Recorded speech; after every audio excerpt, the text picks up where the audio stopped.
ദൈവം വലിയ ദൗത്യങ്ങളും ഉത്തരവാദിത്തങ്ങളും മനുഷ്യരായ നമ്മെ ഏൽപ്പിച്ചിരിക്കുന്നു. എന്നാൽ അത് ഗ്രഹിക്കേണ്ടും വണ്ണം ഗ്രഹിക്കുകയോ അറിയേണ്ടും വണ്ണം അറിയുകയോ ചെയ്യുവാൻ കഴിയാതെ നാം ലോകമോഹികളും ജഡീകരും നമ്മളുടേതാകുന്ന ഇഷ്ടത്തിന് ജീവിക്കുന്നവരുമായി തീരാറുണ്ട്. എന്നാൽ നാം ലോകമോഹികൾ ആകുന്നതിനേക്കാൾ ദൈവേഷ്ടം ചെയ്യുന്നവരായി വാഗ്ദത്ത നിവൃത്തി പ്രാപിച്ച് മുൻപോട്ട് പോകുവാൻ ദൈവം നമ്മിൽ നിന്ന് പ്രതീക്ഷിക്കുന്നു. റോമാലേഖനം 8-ാം അധ്യായം 35 മുതൽ 37 വാക്യങ്ങൾ. ക്രിസ്തുവിൻ്റെ സ്നേഹത്തിൽ നിന്ന് നമ്മെ വേർപിരിക്കുന്നത് ആർ?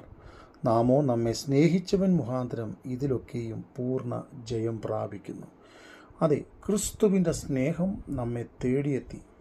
നാം നമ്മുടെ ജീവിതത്തിൽ ചെയ്യേണ്ടുന്ന വലിയ ഉത്തരവാദിത്തങ്ങളിൽ ഒന്നാണ് ദൈവ ഇഷ്ടം ചെയ്യുക, അവസരവാദികൾ ആകാതിരിക്കുക.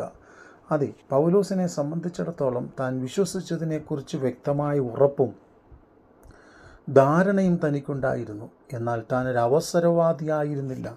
അതുകൊണ്ടാണ് താൻ പറയുന്നത്, ക്രിസ്തുവിൻ്റെ സ്നേഹത്തിൽ നിന്ന് നമ്മെ വേർപിരിക്കുന്നതാർ? നാമോ നമ്മെ സ്നേഹിച്ചവൻ മുഖാന്തരം ഇതിലൊക്കെയും പൂർണ്ണ ജയം പ്രാപിക്കുന്നു. അവസരവാദിയാകാതെ ദൈവ ഇഷ്ടം ചെയ്യുവാൻ തയ്യാറായി. അതെ, മോശയുടെ ചരിത്രം പഠിക്കുമ്പോഴും ഇതുപോലെ നമുക്ക് കാണുവാൻ കഴിയും.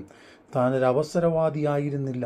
മിസ്രയീമിലെ നിക്ഷേപത്തെക്കാൾ ദൈവിക ദൗത്യം ഇന്നതെന്ന് തിരിച്ചറിഞ്ഞ് മിസ്രയീമിലെ നിക്ഷേപത്തെക്കാൾ ക്രിസ്തുവിൻ്റെ നിന്ന വലിയ ധനമെന്നെണ്ണി വിശ്വാസത്തോടെ ജീവിതത്തിൽ മുൻപോട്ട് പോകുന്നതായി നമുക്ക് കാണുവാൻ കഴിയും.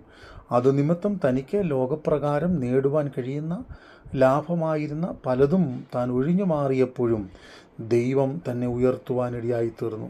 അതെ, ശ്രേഷ്ഠമായ മാർഗത്തിലൂടെ ഉന്നതമായ പദവികളിലൂടെ ദൈവം അനേകായിരങ്ങളെ മരുഭൂമിയിലൂടെ നയിക്കുവാൻ തക്കവണ്ണം പ്രത്യേക അഭിഷേകവും അനുഗ്രഹവും ആലോചനയും തൻ്റെ ജീവിതത്തിൽ പകർന്ന് ദൈവം നടത്തി. പലപ്പോഴും നമ്മുടെയൊക്കെ ജീവിതത്തിൽ നാം കാണുന്നത് ഇന്ന് ലോകത്തിൽ ഉള്ള പലതും വലുതെന്ന് കാണാറുണ്ട്.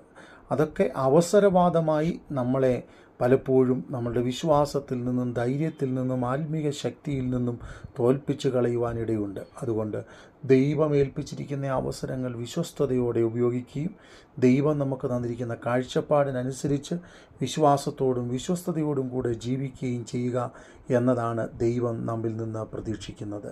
അതുകൊണ്ട് അവസരവാദികളാകാതെ ദൈവ ഇഷ്ടം ചെയ്യുവാൻ തക്കവണ്ണം ദൈവഹിതത്തിനായി നമ്മെ തന്നെ ഏൽപ്പിച്ചു കൊടുക്കാം. ദൈവം നമ്മെ അനുഗ്രഹിക്കട്ടെ.